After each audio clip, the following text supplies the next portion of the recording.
અમદાવાદના વેજલપુર વિસ્તારમાંથી એક ચોંકાવનારી ઘટના સામે આવી। સગીરાનું અપહરણ કરી દુષ્કર્મ આચરવામાં આવ્યું હોવાનો કિસ્સો જોવા મળ્યો। સમગ્ર મામલે પોલીસે પોક્સો હેઠળ ગુનો નોંધ્યો છે। પોલીસે આરોપી આસિક ઉર્ફે અરમાનને ટ્રેનમાંથી ઝડપી પાડ્યો।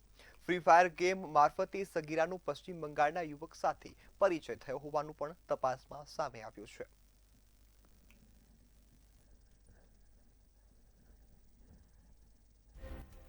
સંપર્કમાં આવતા જે છોકરો છે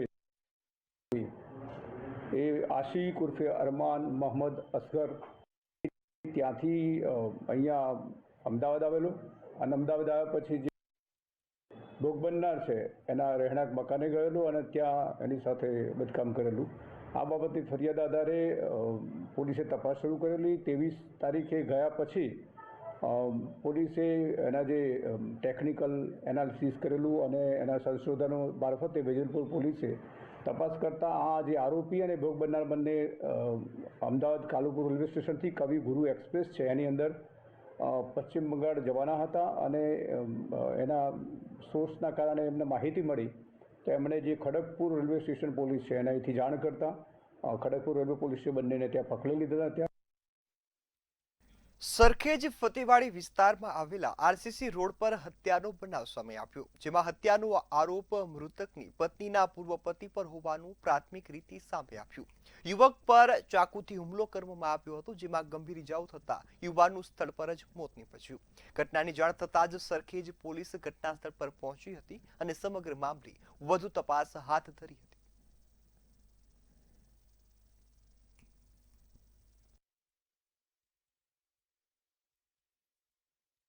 જ્યારે બનાવ બન્યો એ તારીખે સવારે જે મરણ જનાર છે અને એની પત્ની સાથે બબાલ થયેલી હતી અને એના કારણે પત્નીને અને એની દીકરી સાથે મારઝૂડ કરતો હતો। આ જે સમાચાર છે એ એના જૂનો પતિ છે જે મહિલાનો એને સમાચાર મળતા તે ત્યાંથી આવેલો અને આવી અને જે આરોપી છે જાફર ખાન ચિમન ખાન પઠાણ એને અને જે આમિર ખાન છે જે મરણ જનાર છે બંને વચ્ચે બબાલ થયેલી, જેમાં જે આરોપી છે એણે છરી વડે હુમલો કરતા જે પ્રથમ જે સેકન્ડ નંબરનો પતિ છે એનું આમિરનું બનાવવાળી જગ્યાએ જ મરણ થયેલું હતું। ધોળકા નગરપાલિકાની દબાણ શાખાની ટીમ દ્વારા દબાણો દૂર કરવાની કાર્યવાહી હાથ ધરવામાં આવી છે। ત્યારે કુલીકુંડ વિસ્તારમાં શંકર તળાવની આસપાસના દબાણો દૂર કરવામાં આવ્યા છે। પોલીસ બંદોબસ્ત સાથે દબાણો દૂર કરતા લોકો પણ વચ્ચે પડતા નથી જોવા મળ્યા।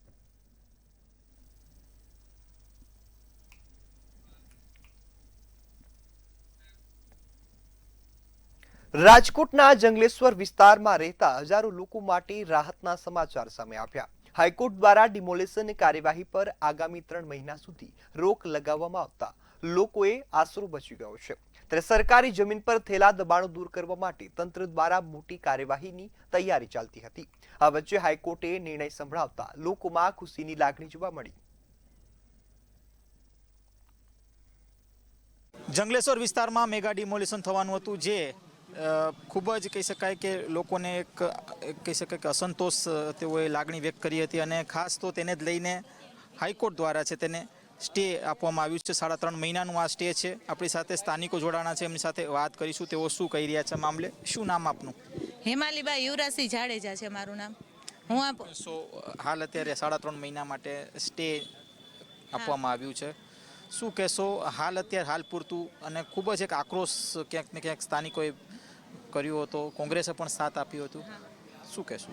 સાહેબ અમે એવું કહે છીએ અત્યારે જે અમારી ઘડીએ આવીને અમને સાથ સહકાર બધો કોંગ્રેસવાળા ઇન્દ્રનીલભાઈ રાજ્યગુરુ અને સાથે બધા એમની પૂરેપૂરી ટીમ અમને સાથ સહકાર દુઃખ હારે આવીને અમને ઊભા રહ્યા છે અને અમને 3 મહિનાનો સ્ટે મળ્યો છે અને અમને વિશ્વાસ છે કે અમને આગળ જતાં અમારી સાથે એ 30 વર્ષ સુધીનો સ્ટે મળાવી દેશે અને અમને એટલો વિશ્વાસ છે કે સત્યની જીત થશે। સાહેબ અહીંયા ગરીબ વર્ગ છે, બધાને પોતાના ઘરનું તો અત્યારે હોય જ ને, એટલે સાહેબ એ બધા સાથે અમને મળી અમને એને ખૂબ સાથ સહકાર આપ્યો છે। અત્યારે શું કહેશો બેન? સત્યની જીત થઈ છે અને કોંગ્રેસ વાળાનો ખૂબ ખૂબ અમે આભાર માનીએ છીએ કે અમારા દુઃખના સમયમાં એ પહેલાં આગળ રહ્યા। બાકી ભાજપના કોઈ નેતા અમને પૂછવા કે નથી આવ્યા ને જોવાય નથી આવ્યા, પૂછવાય નહીં ને જોવાય નહીં। તમે શું કહેશો? ખાસ તો અત્યારે જે સ્ટે આપ્યું છે કેટલું સંતોષની લાગણી વ્યક્ત કરો છો તમે?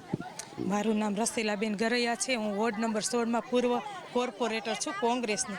કોંગ્રેસ આખી ટીમે મદદ કરી અને આ સૌ માણસો બધાય અમારી સાથે રહ્યા અને સહમતથી અમે આજે અમારો વિજયનો જય થયો છે. તો બધાનો ખૂબ ખૂબ આભાર માનું છું, કોંગ્રેસનો આભાર માનું છું. વિપક્ષના નેતા વસરામભાઈ સાગઠિયા છે, એમની સાથે વાત કરશું. વસરામભાઈ, શું કહેશો? સ્ટે મળ્યું છે 3.5 મહિનાની, હવે કઈ પ્રકારની કાર્યવાહી કોંગ્રેસ દ્વારા? કોંગ્રેસે તેદી પણ આ જ ચોકમાંથી જાહેરાત કરી હતી કે આ લોકો એક સંપથી સાથે રહેશે, તો કોઈ સરકારની ત્રેવડ નથી કે એમાં કાંઈ કરી શકે. ચોક્કસથી કહી શકાય કે વિસ્તારના લોકો છે તે અત્યારે એક સંતોષની લાગણી વ્યક્ત કરી રહ્યા છે, કારણ કે હાઈકોર્ટ જે કહી શકાય કે સ્ટેનો ઓર્ડર છે તે આપ્યો છે અને આ સ્ટેને લઈને સમગ્ર વિસ્તારના લોકો ક્યાંક સંતોષની લાગણી વ્યક્ત કરી રહ્યા છે. અને ચોક્કસથી એવું કહી શકાય કે જે કોંગ્રેસના જે આગેવાનો છે તેઓ પણ અત્યારે ખૂબ જ કહી શકાય ખંભો મિલાવીને અત્યારે પોતાની જે વિસ્તારના લોકો સાથે ઊભા છે. વ્યાસ સાથે ધ્રુવ કુંડેલ, રાજકોટ. રાજકોટની સૌરાષ્ટ્ર યુનિવર્સિટી ફરી એકવાર ગંભીર વિવાદના ઘેરામાં આવી છે. યુનિવર્સિટીના પ્રોફેસર ડોક્ટર કમલ મહેતા સામે શૈક્ષણિક ગેરરીતિના ગંભીર આરોપો લાગ્યા છે. આરોપો અનુસાર બેકડેટેડ રિસર્ચ પબ્લિકેશન બતાવીને સિનિયર પ્રોફેસર તરીકે પ્રમોશન મેળવવામાં આવ્યું હોવાનો દાવો થયો છે.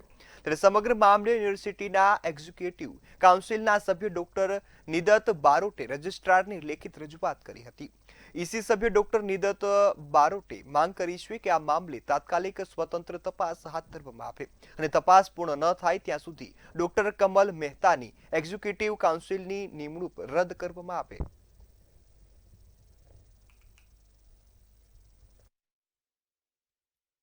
સૌરાષ્ટ્ર યુનિવર્સિટી ફરી વિવાદમાં આવી છે. સીધા જ આપણે દ્રશ્ય દેખાડવા માંગીશ ઇંગ્લિશ ભવનના દ્રશ્યો કે જ્યાં કહી શકાય કે સૌરાષ્ટ્ર યુનિવર્સિટી ઇંગ્લિશ ભવનના જે સિનિયર પ્રોફેસર છે તેમના પર ગેરરીતિનો જે આરોપ છે તે લાગ્યો છે. પ્રમોશન માટે સંશોધન પેપરની તારીખોમાં હેરફેરનો જે ખુલાસો છે તે થયો છે. સીએસ હેઠળ લાભ લેવાની તકને લઈને આ પ્રકારની જે ગેરરીતિ છે તેઓએ કરી છે એ પ્રકારની ચર્ચા છે તે હાલ ચાલી રહી છે. પ્રોફેસરના પગાર અને હોદ્દા મુદ્દે યુનિવર્સિટીમાં હાલ અત્યારે ખળબળાટ છે. ત્યારે પુરાવા સાથે યુજીસીમાં ફરિયાદ પણ નોંધાણી છે. જે કહી શકાય કે જે ડૉક્ટર કમલ મહેતા છે તેમના દ્વારા આ પ્રકારની ગેરરીતિ આચરવામાં આવી છે. આ પ્રકારની હાલ અત્યારે ચર્ચા ચાલી રહી છે. ત્યારે આપણે દ્રશ્ય દેખાડવા માંગીશ ઇંગ્લિશ ડિપાર્ટમેન્ટના જ દ્રશ્યો કે જ્યાં ડૉક્ટર કમલ મહેતા ઉપર જે આક્ષેપ લાગ્યો છે તેને જ લઈને હાલ અત્યારે સમગ્ર જે યુનિવર્સિટીમાં ચર્ચા ચાલી રહી છે. હવે આ ચર્ચાને લઈને કઈ પ્રકારની કાર્યવાહી થાય છે હવે જોવાનું રહેશે, કારણ કે ક્યાંક ને ક્યાંક હાલ અત્યારે સૌરાષ્ટ્ર યુનિવર્સિટી ફરી એક વખત જ્યારે વિવાદમાં આવી છે ત્યારે આગામી સમયમાં સૌરાષ્ટ્ર યુનિવર્સિટીના જે વાઇસ ચાન્સેલર છે તે કઈ પ્રકારની કાર્યવાહી કરે છે એ જોવાનું અતિ મહત્વનું રહેશે. વ્યાસ સાથે ધ્રુવ કુંડેલ, રાજકોટ. રાજકોટમાં જેતલસર જંકશન ગામ સજ્જડ બંધ જોવા મળી રહ્યું છે. જેતપુર જેતલસર જંકશન બચાવો સમિતિ દ્વારા સતત 7મા દિવસે ધરણા ઉપર જોવા મળી રહ્યા છે. રેલવે બાદ દ્વારા થતા અન્યાય બાબતે તેમજ અન્ય કર્મચારીઓ સહિત 150 જેટલા સ્ટાફની બદલી કરાતા ગ્રામજનોમાં ભારે રોષ જોવા મળ્યો.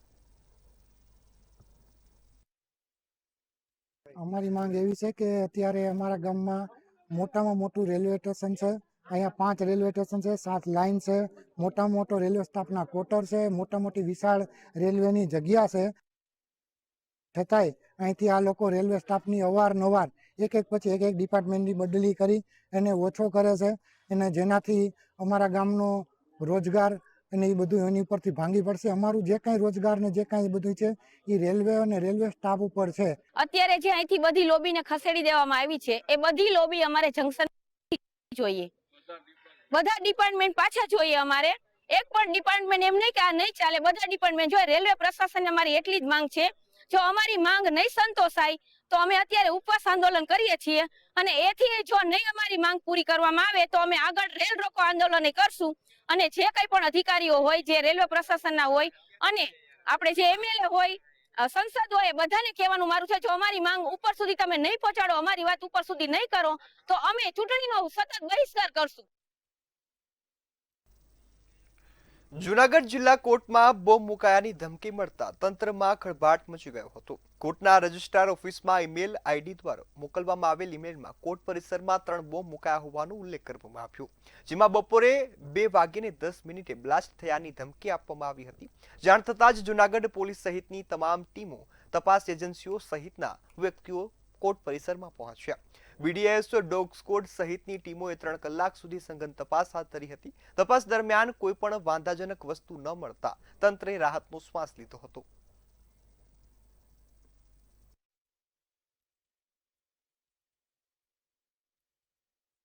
કોર્ટના રજિસ્ટ્રાર દ્વારા જૂનાગઢ એ ડિવિઝન પોલીસ તથા કંટ્રોલ રૂમને જાણ કરવામાં આવેલી કે જૂનાગઢ ડિસ્ટ્રિક્ટ કોર્ટમાં બોમ્બની અફવા ભરતો ધમકીભર્યો જે મેલ કરવામાં આવેલો, તે અંતર્ગત એસઓજીની ટીમે લીડ કરી આ સમગ્ર કોર્ટના જે કેમ્પસ છે સંકુલ, તેમને બોમ્બ ડિસ્પોઝલ સ્ક્વોડ મારફતે ચેક કરવામાં આવેલ છે, પરંતુ કોઈ શંકાસ્પદ ચીજવસ્તુઓ મળી આવેલી નથી. અને આ જે સર્ચ ઓપરેશન છે એ 3 કલાક સુધી ચાલેલું. આ દરમિયાન છે કોર્ટ પરિસરના અરજદારો, આ ઉપરાંત વકીલોને છે ઇવેક્યુએટ કરવામાં આવેલા અને સમગ્ર જે કોર્ટનું બિલ્ડિંગ છે એ ઝીણવટપૂર્વક તપાસવામાં આવેલ છે. જૂનાગઢ કોર્ટને બોમ્બથી ઉડાવી દેવાની ધમકી કોર્ટના રજિસ્ટ્રારને સવારે મળી હતી. 3 જેટલા બોમ્બ 2:10 જે છે તે આ બ્લાસ્ટ થવાનું જણાવવામાં આવ્યું હતું. ત્યારે જૂનાગઢ પોલીસ તંત્ર દ્વારા જે છે તે તાત્કાલિક BDS સહિતની ટીમો જે છે તે કામે લાગી હતી. સતત 3 કલાક જેટલું સઘન ચેકિંગ કર્યા બાદ કઈ પણ વાંધાજનક વસ્તુઓ ન મળતા હાલ તંત્ર દ્વારા છે તે રાહતનો શ્વાસ લેવામાં આવ્યો છે. જે રીતે વાત કરવામાં આવે જે બોમ્બ સ્ક્વોડ, BDS, વજ્રવાન સહિતની ટીમો જે છે તે કામે લાગી હતી. બંને કોર્ટ, જે ફેમિલી અને ડિસ્ટ્રિક્ટ કોર્ટ છે, બંને કોર્ટની અંદર ચેકિંગ કર્યા બાદ કોઈ પણ વાંધાજનક વસ્તુ ન મળતા છેલ્લે વકીલો, જજ સહિતના તંત્ર દ્વારા જે છે તે રાહતનો શ્વાસ લેવામાં આવ્યો હતો. આગામી મહાશિવરાત્રીનો મેળો જ્યારે નજીક હોય ત્યારે કોર્ટની અંદર બોમ્બ હોવાની જે વાત આવી હતી તેને લઈ અને સમગ્ર શહેરની અંદર ખળભળાટ મચી જવા પામ્યો હતો. ભાવિક જોશી, મંતવ્ય ન્યૂઝ, જૂનાગઢ. જૂનાગઢના માંગરોળ નગરપાલિકામાં ચાલી રહેલા વિવાદે હવે ચરમસીમાએ પહોંચી ગયો છે. બિનઅધિકૃત વ્યક્તિઓ દ્વારા વહીવટ ચલાવવામાં આવી રહ્યો છે અને વિવિધ ગેરરીતિઓ થઈ રહી હોવાના ગંભીર આક્ષેપો થયા. ત્યારે સ્થાનિક સ્તરે વારંવાર રજૂઆતો પણ કરવામાં આવી, તેમ છતાં કોઈ કાર્યવાહી ન થતા હવે મામલો સીધો રાજ્ય કક્ષાએ પહોંચી ગયો છે.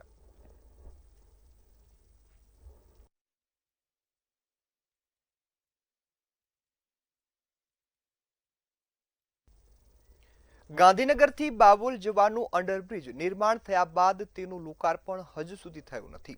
લાંબા સમયથી ચાલી રહેલા કામથી સ્થાનિકો સહિતના લોકોને વારંવાર મુશ્કેલીનો સામનો કરવો પડ્યો છે, પરંતુ તંત્ર દ્વારા નિર્માણ થઈ ચૂકેલા બ્રિજનું લોકાર્પણ કરવામાં ન આવતા આખરે સ્થાનિકોએ બ્રિજનું લોકાર્પણ કરી દીધું હોવાનું સામે આવ્યું છે.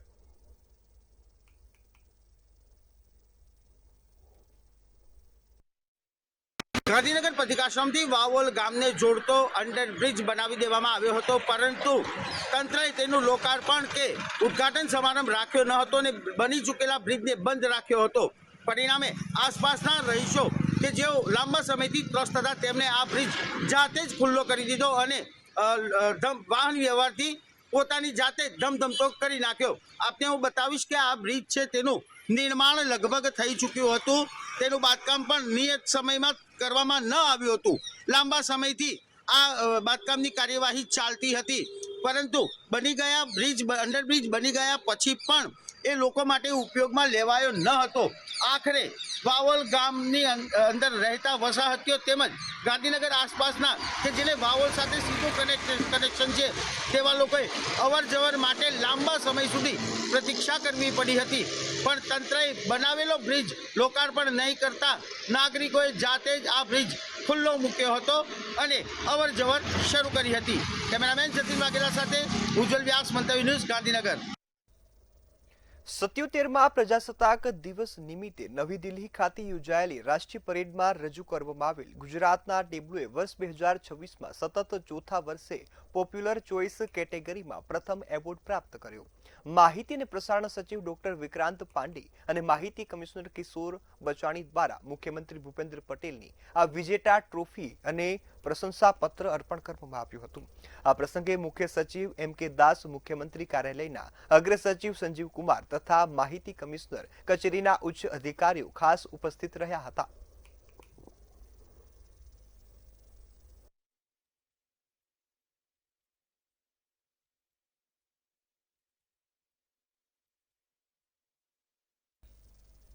મહેસૂલી ક્ષેત્રે રાજ્ય સરકારનું મહત્વપૂર્ણ નિર્ણય સામે આવ્યો. ઇનામી જમીનોના અનધિકૃત કબજા હક નિયમબદ્ધ કરવા મહત્વપૂર્ણ નિર્ણય લેવામાં આવ્યો છે.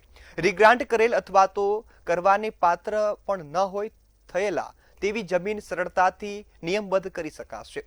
જમીન પ્રવર્તમાન જંત્રીના 20% કબજા હકની રકમ ભરી અને નિયમબદ્ધ રીતે આ જમીન નામની કરી શકાશે.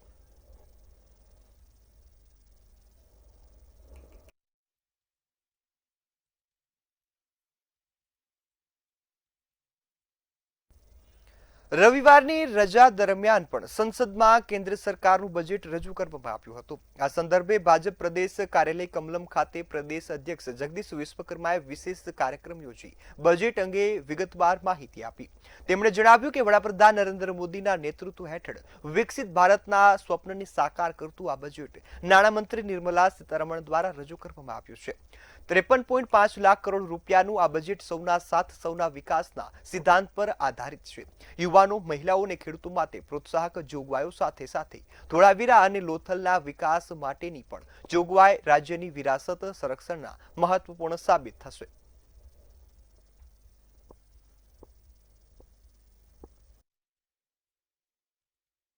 પ્રોત્સાહન આપવા માટે મહાત્મા ગાંધી ગ્રામ સ્વરાજની પહેલ કરવામાં આવી છે. મિત્રો, આના કારણે એ દેશના ગામડાઓ મજબૂત થશે. માતાઓ, બહેનો, જે લોકો હાથવણાટનું કામ કરતા હોય, હાથસાળનું કામ કરતા હોય, ખાદી બનાવતા હોય, હસ્તકલાના કારીગરો હોય, એ બધાને ઘણું બધું પ્રોત્સાહન મળવાનું છે અને એ ગામડાની રૂરલ ઇકોનોમીમાં આનો ખૂબ મોટો ફાળો રહેવાનો છે મિત્રો. અને લોકો એ રોજગારીની દિશામાં આગળ વધશે.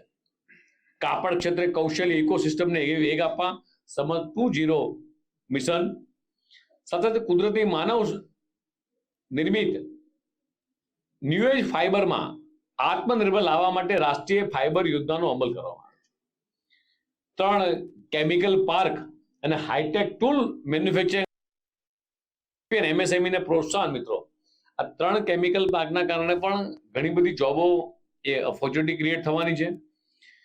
MSME ને પણ પ્રોત્સાહન આપવા માટે જે હાઈટેક ટૂલ્સ મેન્યુફેક્ચરિંગ ચેમ્પિયનને પ્રોત્સાહન આપ્યું છે, આના કારણે પણ MSME ઇન્ડસ્ટ્રીઝ એ ગુજરાતનું પણ હબ રહ્યું છે. અન્ય રાજ્યો કરતા પણ ગુજરાત MSMEમાં ઘણું આગળ છે અને એના કારણે MSME ને પણ ખૂબ મોટો લાભ મળવાનો છે અને એના કારણે મેક ઇન ઇન્ડિયા હોય કે આત્મનિર્ભર ભારતની દિશામાં એ આપણને ખૂબ મોટો ફાયદો થવાનો છે. વડાપ્રધાનશ્રી હંમેશા કરદાતાઓનું સન્માન કર્યું છે અને તેમને દેશના વિકાસના એ ચાલક બળ ગણાવ્યા છે. નવી કર વ્યવસ્થા હેઠળ 12 લાખ સુધીની આવક પર કર મુક્તિ એ જાળવી રાખવામાં આવી છે, જે મધ્યમ વર્ગને એક મોટી રાહત આપે છે. મિત્રો, આ બજેટમાં પણ કરદાતાઓના સન્માનનો ખ્યાલ રાખીને પ્રામાણિકતા વધે તે દિશામાં કરવેરા ભરવામાં રહેલી ક્ષતિને એક ગુનો નહીં પરંતુ ભૂલ ગણીને સજાના બદલે દંડની જોગવાઈ કરી છે. મિત્રો, આ બજેટ આગામી 25 વર્ષનો એ રોડમેપ છે. આ બજેટ એ વિકસિત ભારતનું 2047ની એ મિત્રો બ્લુપ્રિન્ટ છે. મને વિશ્વાસ છે પ્રધાનમંત્રીના વિઝનને સાકાર કરતું રિફોર્મ એક્સપ્રેસ બજેટ એ વિકસિત ભારત તરફ એ અગ્રેસર બનશે. આ બજેટ આપણા દેશના ભવિષ્ય માટે એક મહત્વપૂર્ણ પગલું છે. તેમાં જોડાયેલી દરેક જાહેરાત એ આપણા યુવાનોના સ્વપ્નોને, ખેડૂતોની મહેનતને અને સામાન્ય માણસની આશાઓને એ પાંખ આપશે. અખિલ ભારતીય રાષ્ટ્રીય શૈક્ષણિક મહાસંઘ અમદાવાદ જિલ્લા કક્ષાની સમીક્ષા બેઠક યોજી હતી. ચિંતન બેઠકમાં શિક્ષકોના મુદ્દાઓને લઈ ચર્ચાઓ કરવામાં આવી હતી. શિક્ષકોને અસર કરતા 3 મહત્વના મુદ્દાઓ: એક્સ ટાટા બદલીનો કેમ્પ, વહીવટી સમસ્યાઓ, મોડા પગાર થાય તેવા પ્રશ્નોની ચર્ચા કરવામાં આવી. આ બેઠકમાં સંગઠનની કામગીરીનું સિંહાવલોકન કરવામાં આવ્યું હતું તેમજ પડતર પ્રશ્નોના ગંભીરતાપૂર્વક વિચાર તેમજ જમીન સ્તરની હકીકતના આધારે આગળની રણનીતિ પણ નક્કી કરવામાં આવી હતી. મુખ્યત્વે 3 મુદ્દાઓ પર આ મિટિંગને આયોજિત કરવામાં આવેલી હતી.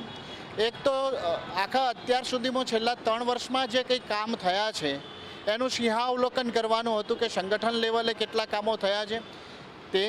બીજી વસ્તુ હતી કે સરકારના સમસ્યાઓ કેટલી છે અને એની સાથે કેટલી રજૂઆતો સરકારમાં થઈ છે અને કેટલું એનું સમાધાન કરી શકાયું છે, એના માટે શું ચોક્કસ રણનીતિ હવે પછી અખત્યાર કરવી એનો એક સંદર્ભ હતો. અને ત્રીજું, સંગઠન લેવલે સંગઠનનું વિસ્તૃતીકરણ કેવી રીતે કરવું. અમદાવાદમાં 10મી બોસિયા સિનિયર નેશનલ ચેમ્પિયનશિપનું સમાપન નારણપુરામાં વીર સાવરકર સ્પોર્ટ કોમ્પ્લેક્સ ખાતે કરવામાં આવ્યું હતું. દર વર્ષે આ ચેમ્પિયનશિપ અલગ અલગ જગ્યા ઉપર થતી હોય છે, ત્યારે આ વખતે 10મી બોસિયા સિનિયર રાષ્ટ્રીય ચેમ્પિયનશિપનું આયોજન અમદાવાદમાં કરવામાં આવ્યું.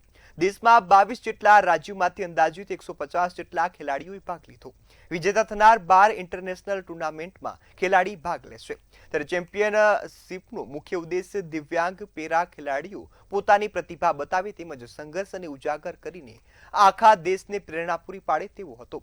2028માં લોસ એન્જલિસ યોજાયેલ પેરા ઓલિમ્પિક ગેમ માટે આ ચેમ્પિયનશિપ ખૂબ જ મહત્વની ગણવામાં આવે છે.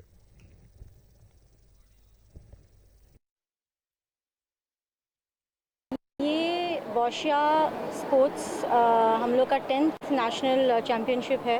पहली बार हम गुजरात में कर रहे हैं और यहाँ पे आके 150 के करीब प्लेयर्स पार्टिसिपेट किए हैं. 22 स्टेट्स है जो हम लोग साथ जुड़े हैं. वहाँ पे स्टेट्स चैम्पियनशिप होने के बाद हर कैटेगरी के सिलेक्शन के बाद यहाँ पे 150 को सिलेक्ट किया गया है नेशनल्स के लिए. यहाँ पे जो प्लेयर्स जीतेंगे वो इंटरनेशनल के लिए जाएंगे. तो मैम जो ये नेशनल चैम्पियनशिप हो रही है ये हमारा 10th बोशिया नेशनल चैम्पियनशिप है. तो बोशिया आपने भी पहली बार सुना होगा शायद, but boccia is a Paralympic sports since 1984. India में इसको हमारी टीम ने 2017 में स्टार्ट किया था. तो ये हमारा 10वां नेशनल चैम्पियनशिप है और यहाँ पे ऑल ओवर दी इंडिया 135 के करीब बच्चे पार्टिसिपेट कर रहे हैं जो 22 स्टेट से रिप्रेजेंट कर रहे हैं. तो यहाँ गुजरात में जो हमारी 10th नेशनल चैम्पियनशिप हो रही है, इसमें 150 प्लस जो हमारे प्लेयर उन्होंने पार्टिसिपेट किया है. इसमें हमारे नेशनल और इंटरनेशनल प्लेयर हैं जो इंटरनेशनल में खेलते हैं.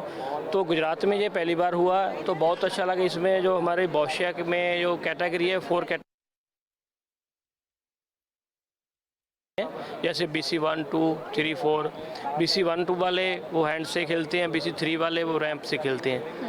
आज boccia 10th senior national championship का जो समापन हो रहा है, ये पूरा जो चैम्पियनशिप का जो कंपटीशन जो है गुजरात में अहमदाबाद में जो खेला जा रहा है, तो सही में यहाँ आने के बाद मुझे ऐसा लगता है कि मैं ऐसे लोगों के बीच में आया हूँ जिनकी ज़रूरत थी. क्योंकि एक अलग लेवल का जो कॉन्फिडेंस होता है, एक अलग लेवल का धैर्य होता है, उनके अंदर जो एक स्फूर्ति होती है, ऊर्जा होती है और उसी के हिसाब से पूरे समाज को जो प्रेरणा देते हैं. તો બધા પાર્ટિસિપન્ટ્સને મળીને આવ્યું છે. 26 સ્ટેટ્સથી અમદાવાદમાં આવેલા છે. એ લોકોનું જે ફીડબેક હતું that is one of the best hospitality in Ahmedabad. અને આપણે વીર સાવરકર કોમ્પ્લેક્સમાં જે આયોજન કરવામાં આવ્યું છે તો મેં એમને પૂછ્યું કે તમે સારું શું લાગ્યું. તો એમને કીધું અહીંયાની મેન્ટેનન્સ, હાઉસકીપિંગ, ફૂડ અને જે અમને એટેન્ડ કરતા હતા અહીંયાનું staff, that was one of the best. અમદાવાદની સિવિલ હોસ્પિટલમાં એક અત્યંત ચોંકાવનારો અને તબીબી જગત માટે પડકારરૂપ કિસ્સો સામે આવ્યો. 1.5 વર્ષનું માસૂમ બાળક વંશ રમતા રમતા આખું હલ્ક નામનું પ્લાસ્ટિકનું રમકડું ગળી ગયો હતો. ત્યારે સિવિલના તબીબોની સમયસૂચકતા અને કુશળતાના કારણે પુત્ર સુરક્ષિત ઘરે જઈ રહ્યો છે. ત્યારે ભવિષ્યમાં અન્ય બાળકો સાથે આવી દુર્ઘટના ન બને તે માટે સિવિલ હોસ્પિટલ દ્વારા આ કિસ્સો વાલીઓની જાગૃતિ માટે જાહેર કરવામાં આવ્યો છે.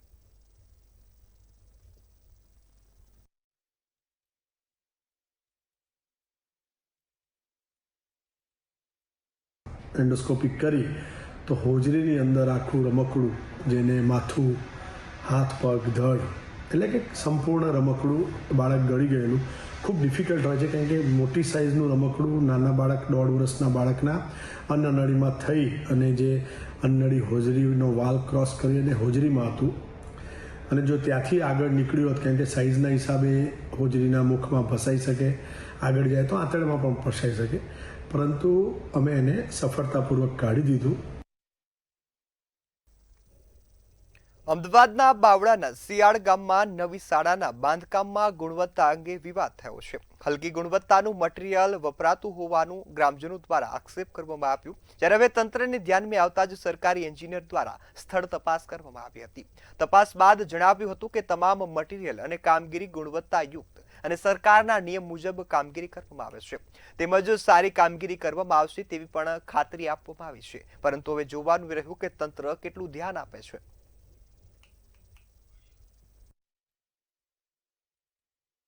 પાયેલી ઓલી થઈ હોય ડેમેજ એ તો એ કરી આપવાનો માંગે છે અને જે જોવાની છે એ જોઈ લેવી છીએ. કેવા પ્રકારનું મટીરિયલ વાપરવામાં આવ્યું? મટીરિયલ તો સારા પ્રકારનું જે એમના સરકારી પ્રમાણે હતું એ પ્રમાણે જ વાપર્યું છે એમને. અને ભવિષ્યમાં બી કદાચ આમાં ગેરરીતિ જાય તો આપ શું કરશો? તો અમે એન્જિનિયર સાહેબે કીધું છે કે જે થશે એ હું કરી આપીશ. જે પાઇલને જમીન બરાબર કાસ્ટ કર્યા બાદ એને ઉપરનો થોડો ભાગ તોડ્યા બાદ એમાં કેપનું કાસ્ટિંગ કરવાનું હોય છે, જે તોડવાથી ગામ લોકો દ્વારા એ લોકોને ગેરસમજ ઊભી થયેલ હતી. જે સ્થળ તપાસ કરીને જોયું છે એમાં કોઈ વાંધાજનક જાણવા મળેલ નથી, એટલે આપણે આગળ કામ ચલાવીએ છીએ. આ પાઇલની જે ચિપિંગની પ્રોસેસ છે આઈએસ કોડ મુજબ તથા સામાન્ય રીતે પાઇલમાં જે પાઇલ કામગીરી દરમિયાન જે ઉપર મડ અને કોન્ક્રીટ મિક્સ થાય તો સરકારી ધારાધોરણ કે એન્જિનિયરિંગ ધારાધોરણ મુજબ પાઇલ ઉપર 2 થી 3 ફૂટ તોડવાની આવેલ હોય છે. જે પાઇલ તોડવા ગ્રામજનોને લાગેલું કે આ માલ કેમ કાચો નીકળેલ છે અથવા સિમેન્ટનો ઉપયોગ કેમ નથી કરેલ, એ રીતે એમણે આક્ષેપો આપેલા હતા. બીજા જ દિવસે સરકારી અધિકારીઓ દ્વારા અમે જાણ કરી અને વિઝિટ કરાવી, જેમાં કોઈ એવું ગેરરીતિ લાગતી નથી. તો હાલ સમાચારમાં આટલું જ. વધુ સમાચારોની અપડેટ માટે જોતા રહો મંતવ્ય ન્યૂઝ. નમસ્કાર.